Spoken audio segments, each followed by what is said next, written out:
I've been attached with the feeling of waking up with you by my side. Naman natin na itong ang ating Donnie at Belle ay kaliwat kanan nga ang kanilang kaganapan dahil na rin ito sa sobra talaga nilang in demand at ang kanilang Samsung event na talaga namang nag-trending sa social media. Lalo-lalo pa nga ang bawat nalaman ng mga bula sa kanila.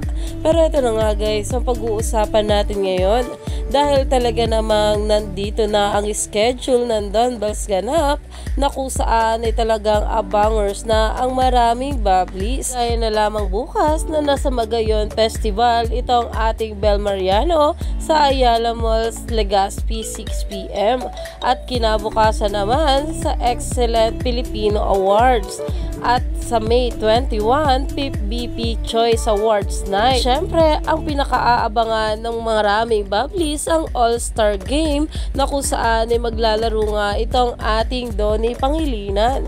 Kaya naman stay tuned lang tayo for more updates sa ating Donnie at Belle sa mga susunod pa na ayuda. Lalong-lalo pa nga at sunod-sunod talaga ang kanilang kaganapan kaya sobrang happy na maraming bubblies dito.